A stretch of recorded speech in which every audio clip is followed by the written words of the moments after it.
Salut à toi, petit visiteur de YouTube. On se retrouve dès aujourd'hui pour 5 minutes pour J'étais là. J'étais là est un roman de Gail Forman publié aux éditions Hachette qui comporte 365 pages et qui est vendu au prix de 17 €. J'étais là raconte l'histoire de Cody, qui est une jeune fille dévastée par la perte très récente de sa meilleure amie Meg qui s'est suicidée. Elle est donc dévorée par la culpabilité, l'incompréhension, le chagrin et la soif de vengeance. C'est donc pour cela qu'elle va entreprendre un voyage à travers le passé et les souvenirs de sa meilleure amie.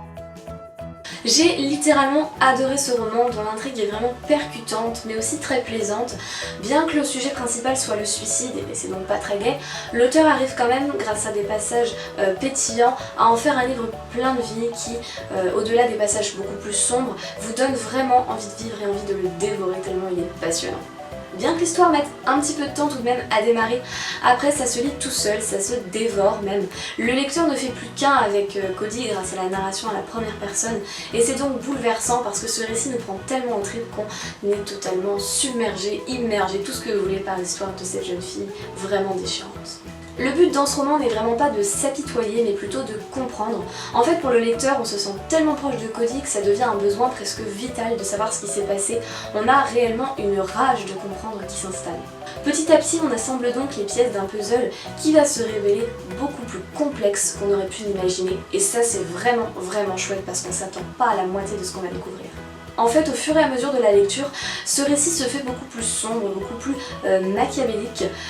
On est comme pris au trip dans une sorte de marathon de la vérité et on va donc crescendo toujours plus loin jusqu'à finir par briser les codes moraux dans un final mais grandiose, réellement. En bref, ce roman nous apprend à vivre, à profiter de la vie.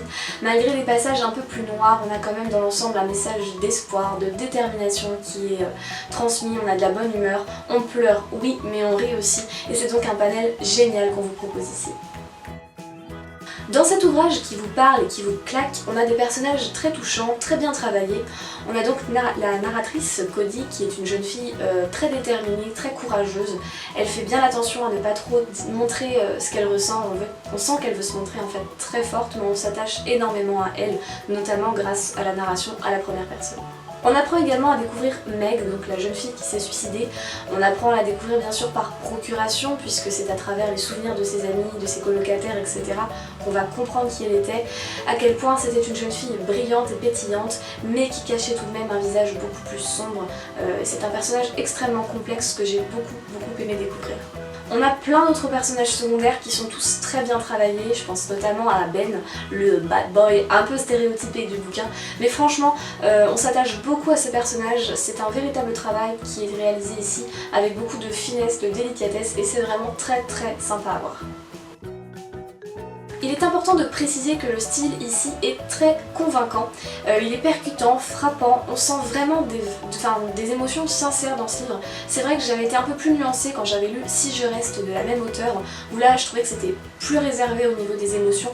Là on va vraiment à fond, on sent que tout est fait pour qu'on soit le plus touché par cette histoire, le plus investi dans l'histoire et ça m'a vraiment beaucoup plu. L'auteur arrive très bien à jongler entre l'humour et le désespoir entre guillemets. Bref, c'est vraiment un très beau jeu qui est fait ici et qui m'a beaucoup plu. Chapitre 1. Le lendemain de la mort de Meg, j'ai reçu le mail suivant.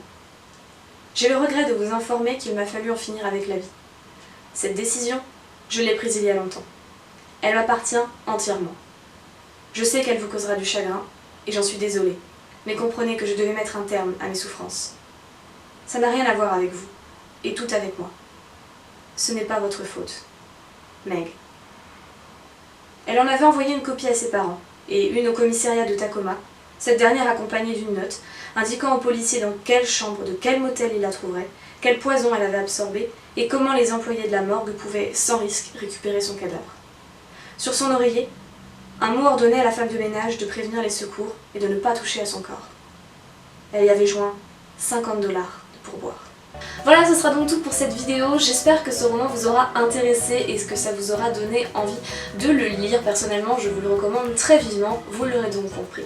Je vous dis à très bientôt pour une prochaine vidéo et sur ce, bonne lecture à tous!